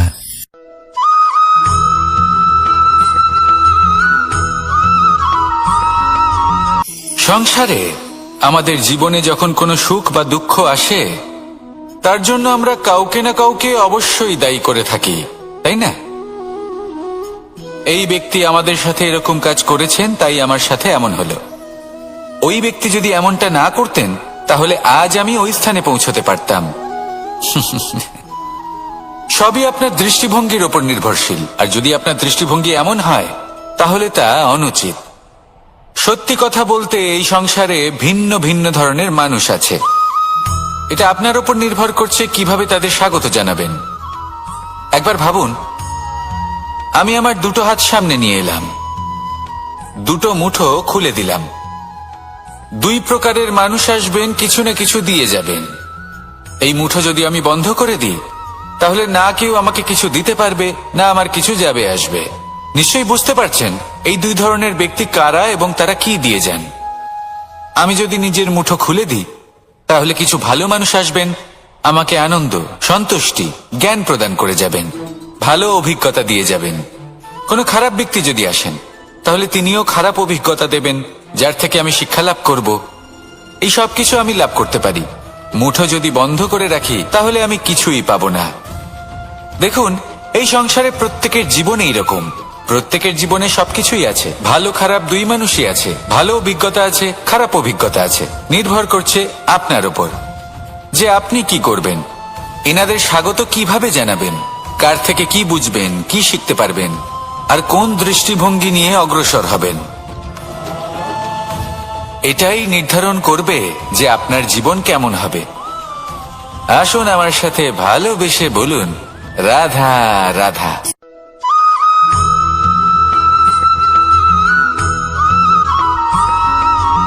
আমরা যখনই কোনো যাত্রায় যাব বলে মনে করি তখনই আমরা প্রস্তুত থাকি আসন্ন বিপদের জন্য বা সংকটের জন্য। যেমন যদি আমাদের মনে হয় যে আজকের পরিবেশ খুব ঠান্ডা হবে তাহলে আমরা গরম বস্ত্র ধারণ করি বা সেটাকে সাথে নিয়ে যাই। যদি মনে হয় যে বৃষ্টি হতে পারে বা বৃষ্টি হয়ে চলেছে আমরা দেখছি, তাহলে আমরা একটা ছাতা সাথে নিয়ে নিই। আমরা প্রস্তুত থাকতে চাই এবং এটাই উচিত, এবং সেই কারণেই আমরা যাত্রায় সাফল্য লাভ করি। কিন্তু যদি আমরা কথা বলি জীবনযাত্রা নিয়ে, যা কিনা সব থেকে বেশি গুরুত্বপূর্ণ, তাহলে তার জন্য আমরা পূর্ণরূপে প্রস্তুত থাকি না। আশেপাশের মানুষ, এই সমাজ, আমাদের সাথী, আমাদের মিত্ররা যে কোনো মুহূর্তে বদলে যেতে পারেন। সেই জন্য আমরা নিজেদেরকে কখনো সাবধান করি না, কখনোই নিজেদের প্রস্তুত করি না। আমাদের এটা কখনোই মনে হয় না যে এরকম হতে পারে, আর সেই কারণেই শেষে গিয়ে আমরা অত্যন্ত দুঃখ পাই। একটা অমূল্য শিক্ষা আছে যেটা আমাদের লাভ করা উচিত, সতর্ক থাকা উচিত। এই জীবনযাত্রার জন্য শুধুমাত্র এই পরিবেশের বিষয়ে তথ্য সংগ্রহ করা বা তাকে অনুমান করা এটুকু হলেই চলবে না।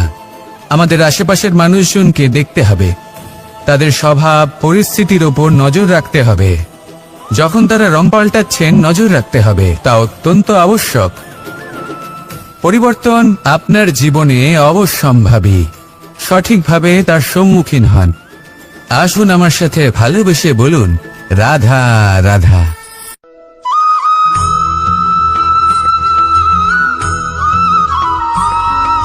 জীবনে যখন কোনো ব্যক্তি নিজের লক্ষ্য প্রাপ্তির জন্য নিরন্তর পরিশ্রম করতে থাকেন, চেষ্টা করতে থাকেন, তখন তিনি কষ্ট অনুভব করেন, কখনো শারীরিক কষ্ট, কখনো মানসিক কষ্ট।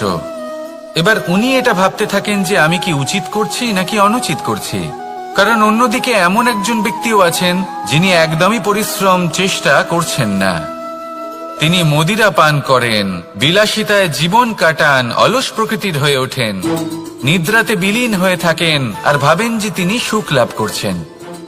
কিন্তু এরকম কেন হয়?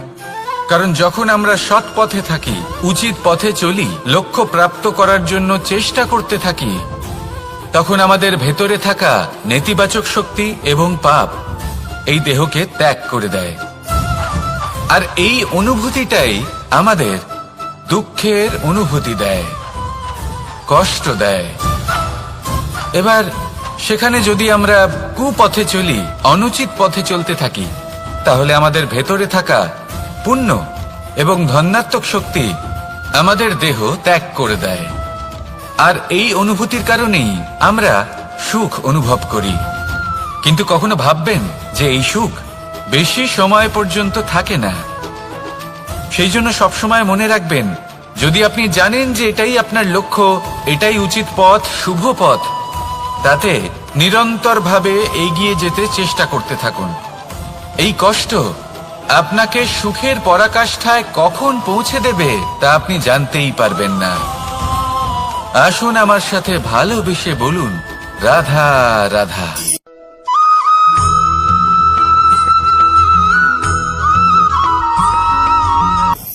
আমি রথে যাত্রা করি, তাতে বারবার পথে থামি আর দেখি যে আমি অনুচিত দিকে যাচ্ছি না তো, আমি উচিত পথেই যাচ্ছি তো। কারণটা কি? কারণ হলো যাতে আমি পথভ্রষ্ট না হয়ে যাই। জীবনযাত্রাতেও এটাই প্রয়োজন। জীবনযাত্রায় ভোগবিলাসের পথে হারিয়ে যাওয়া খুব সহজ। বারবার থেমে আপনাকে দেখতে হবে, নিজেকে কিছু প্রশ্ন করতে হবে। আমি কি আজ সেই কর্মই করছি যেটা আমি করতে চেয়েছিলাম? আমি কি আজ সেই জীবন যাপন করছি যেমন আমি যাপন করতে চেয়েছিলাম? যদি এই প্রশ্নগুলোর উত্তর হ্যাঁ হয়, তাহলে এগোতে থাকুন, নয়তো থেমে যান এবং বিচরণ করুন। মনে রাখবেন, এই সংসার অত্যন্ত জটিল আর এতে হারিয়ে যাওয়া অত্যন্ত সরল। সেই জন্য নিজে থেকে বারবার থামা এবং জীবন চিন্তন করা অত্যন্ত আবশ্যক। তাহলে সেটাই করুন আর আমার সাথে ভালোবেসে বলুন, রাধা রাধা।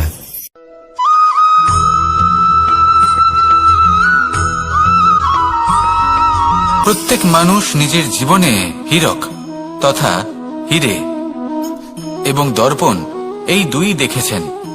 এই দুই হলো সাদা এবং এরা দুজনেই আলোর প্রতিফলন ঘটায় এবং এরা দুজনেই উজ্জ্বল হয়ে ওঠে। আপনি হয়তো মনে মনে ভাবছেন যে এটা কি ধরনের তুলনা করছি।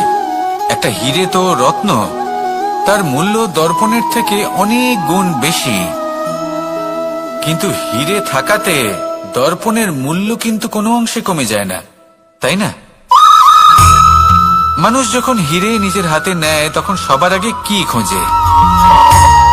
দর্পণ, যাতে তার মধ্যে দিয়ে দেখে সে বুঝতে পারে যে সেই হীরে আদৌ তার শোভাবর্ধন করছে কিনা, তাকে ভালো দেখাচ্ছে কিনা, প্রসাধনের জন্য সেটা ব্যবহার করা ঠিক হবে কিনা। অর্থাৎ হীরের উপস্থিতিতে দর্পণের গুরুত্ব কম হলো না, দর্পণের কারণে হীরের মূল্য বোঝা গেল। আমাদের জীবনেও ঠিক এরকমই ঘটে। আপনারা যদি সংসারে নিজের আশেপাশে দেখেন, এমন অনেক মানুষ দেখতে পাবেন যারা নিজেদের ক্ষেত্রে মহান স্থানে পৌঁছেছেন, নিপুণ এবং শ্রেষ্ঠ হয়েছেন। আর তাদের মধ্যে আপনার নিজের মনে হয় যেন আপনি হলেন দর্পণ। নিজেকে ছোট মনে করবেন না। আপনার মূল্য কম হচ্ছে না, আপনার নিজস্ব মূল্য আছে। আর যদি আপনার অস্তিত্ব না থাকে, তাহলে ওনাদের অস্তিত্বের মূল্য সংসার বুঝতেই পারবে না। জীবনে সবসময় চেষ্টা করবেন যাতে আপনি আরো বেশি শ্রেষ্ঠ হয়ে উঠতে পারেন। আপনি নিজে যে স্থানে আছেন সেটাকে ছোট মনে করবেন না, তারও নিজস্ব একটা মূল্য আছে। যদি আপনি হীরে হয়ে থাকেন তাহলে অহংকার করবেন না, যদি আপনি দর্পণ হয়ে থাকেন তাহলে নিজেকে ছোট মনে করবেন না। আসুন আর আমার সাথে ভালোবেসে বলুন, রাধা রাধা।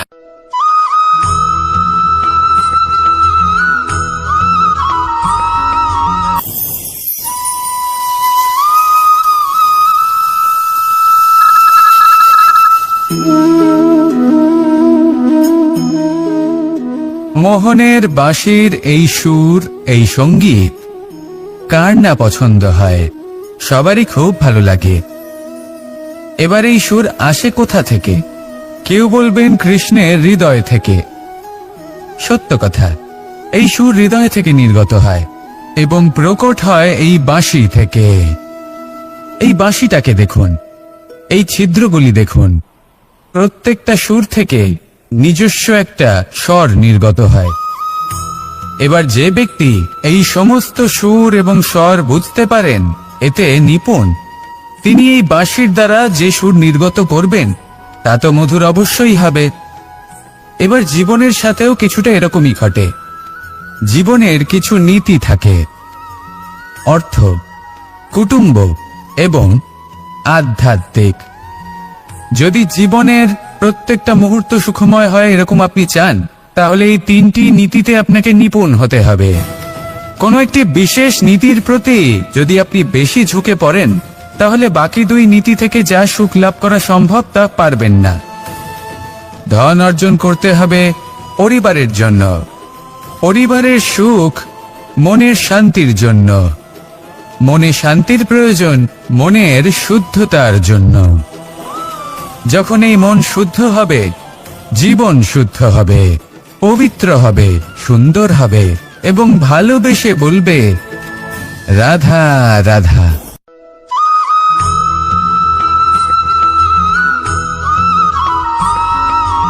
মানুষ জন্মগ্রহণ করে, তার সাথে ভয়েরও জন্ম হয়। ছোটবেলা থেকেই আমাদের মনে কোনো না কোনো প্রকারের ভয় থেকেই যায়।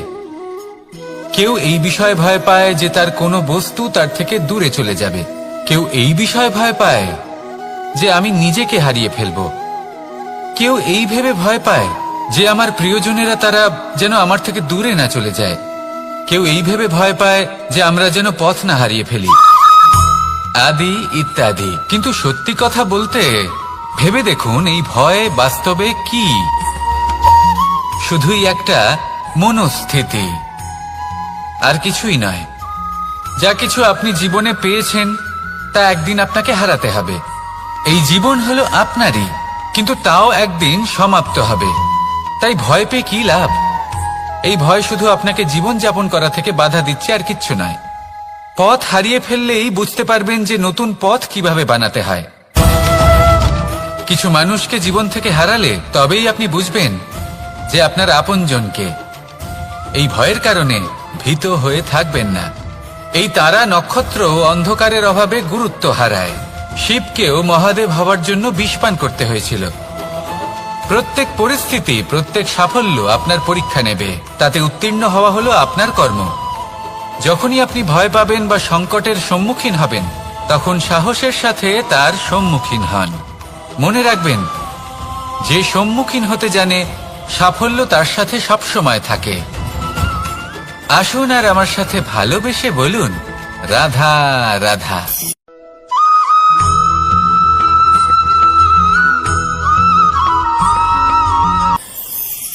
দেখুন, এটা তো সবাই করে থাকেন। ধনের কামনা করা, ধন অর্জন করা, ঈশ্বরকে ধন্যবাদ জানানো, সবাই করেন, কিন্তু ফল সবাই পান না। কারণ বেশিরভাগ মানুষই পেছনে ফিরে তাকিয়ে এটা ভাবেন যে আমরা তো জীবনটা যাপনই করলাম না। এই জীবনে সবকিছু আছে, সম্পত্তি আছে, স্বাচ্ছন্দ্য আছে, সাফল্য আছে, শুধু সুখ আর শান্তি নেই। এবার এরকমটা কেন হয়? এর পেছনে কারণটা কি? কারণ হলো এটাই যে জীবনে বাঁচার যে বিধি আপনি নির্বাচন করেছেন তা কিছুটা অনুচিত। জীবনে কিভাবে বাঁচা উচিত, জীবন যাপন কিছুটা রীতি মেনে করা উচিত। অর্থাৎ সবাইকে ভালোবাসুন, কারোর সাথে ছলনা করবেন না, সম্পর্ক গড়ে তুলুন, তা পালন করুন। যদি ধন অর্জন করতে চান তাহলে নীতি মেনে করুন, ভেবেচিন্তে পরিকল্পনা করে। আবার বলবো, কারোর সাথে কোনো ছলনা নয়, কোনো অনুচিত কর্ম করবেন না ধন অর্জন করার জন্য। আর যদি ঈশ্বরকে ধন্যবাদ জানাতে চান তাহলে প্রীতি দ্বারা করুন। আর যে ব্যক্তি রীতি, নীতি আর প্রীতি এই তিনটি ভাব বুঝে উঠতে পারে এবং তা আত্মসাৎ করে নিতে পারে, তার অতীত, ভবিষ্যৎ এবং বর্তমানকাল সবকিছু সংযত হয়। আপনি কিভাবে জীবনযাপন করতে চান, কিভাবে ধন অর্জন করতে চান, ঈশ্বরকে ধন্যবাদ জানাতে চান, নির্বাচন আপনার।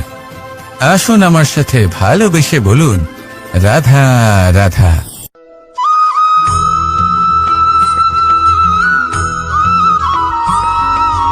এই সংসারে সব থেকে বেশি কোমল বস্তু হলো রেশম। এই রেশম এতটাই কোমল হয় যে এর পুরো একটা থান শুধুমাত্র একটা হাতে ধরা সম্ভব। কখনো ভেবে দেখেছেন এই রেশম কিভাবে হয়? একটি কীট তার লালার দ্বারা উৎপন্ন হয়। এই কীট সেই রেশমকে পাক দিতে থাকে, পাক দিতেই থাকে আর আস্তে আস্তে তার মধ্যেই জড়িয়ে পড়ে। শেষে ওর এই সুন্দর অমূল্য সৃষ্টি রেশমের এই সুতো তার নির্মাণ কার্য পূর্ণ হয়, কিন্তু তাতেই ও নিজে বন্দী হয়ে যায়। নিজেরই মায়াজালের এই বন্দী গৃহে নিজেই ফেঁসে যায়। এবার এই সুতোকে ব্যবহারযোগ্য করে তোলার জন্য এই কীটগুলিকে এই কবচের সাথেই ফুটন্ত জলে ফেলে দেওয়া হয়।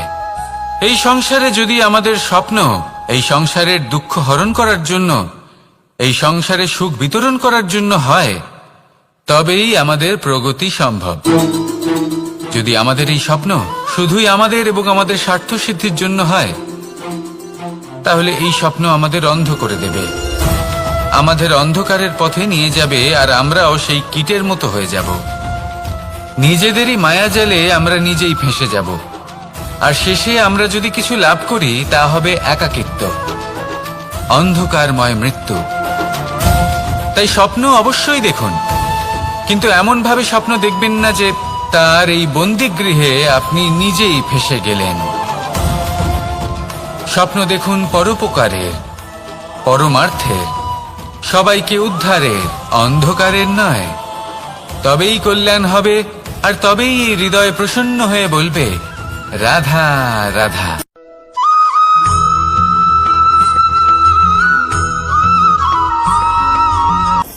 কখনো কোনো বৃক্ষকে দেখেছেন? এই ধরিত্রী থেকে ততটুকুই জল নেয় যতটুকু তার প্রয়োজন। কোনো প্রাণীকে দেখুন, এই প্রকৃতি থেকে ততটুকুই খাবার গ্রহণ করবে যতটুকু তার খিদে রয়েছে। খিদে মিটে গেলে আর খাবে না। এবার মনুষ্যকে দেখুন, সে নিজের জীবনে যা কিছু পেয়েছে, বস্তু, ধন, খাবার, শক্তি, প্রয়োজনের থেকে অনেক বেশি লাভ করার চেষ্টা করে থাকে। প্রয়োজনের থেকে বেশি যদি পেয়েও যায়, তাহলেও তার কম মনে হয়। এবার এরকম ঠিক কেন হয়? এর পেছনের কারণ কি? কারণ হলো লোভ। লোভের আগুন কিছু এমন হয়, যদি মানুষের মনে একবার প্রজ্বলিত হয় তাহলে শুধু বাড়তেই থাকে। ততক্ষণ বাড়বে যতক্ষণ না আপনি নিজে তাকে বাধা দিচ্ছেন। তবে এই লোভের আগুন নিয়ন্ত্রণ করা সম্ভব। পরিমিতিবোধ, পরিমিতিবোধের চিন্তা। আপনাকে শুধু নিজেকে একটা সরল প্রশ্ন করতে হবে। যখনই মনের মধ্যে কোনো বস্তুর প্রতি, শক্তির প্রতি, ধনের প্রতি, ভোজনের প্রতি লোভ বেড়ে যায়, নিজেকে প্রশ্ন করুন, এটা কি আমার কাছে ততটাই প্রয়োজনীয় যতটা একটা বৃক্ষের কাছে জল, যতটা একটা প্রাণীর কাছে ভোজন? এটা কি ততটাই প্রয়োজনীয়? যদি উত্তর না হয়, তাহলে নিজেকে সেখানেই বাধা দিন। সেই ভাবনা সেখানেই ত্যাগ করুন, কারণ সেটাই হলো লোভ। ঠিক এইভাবেই প্রয়োজনীয়তার চিন্তা করে আস্তে আস্তে এই মন নির্লোভ হয়ে উঠবে, আর এই মন প্রসন্ন হয়ে বলবে, রাধা রাধা।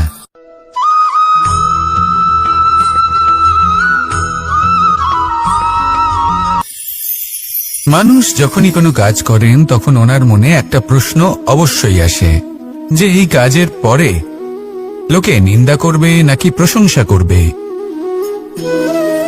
এই বিষয়ে ভাবতে ভাবতে ওনারা এটা বুঝতে ভুলে যান যে নিন্দা এবং প্রশংসার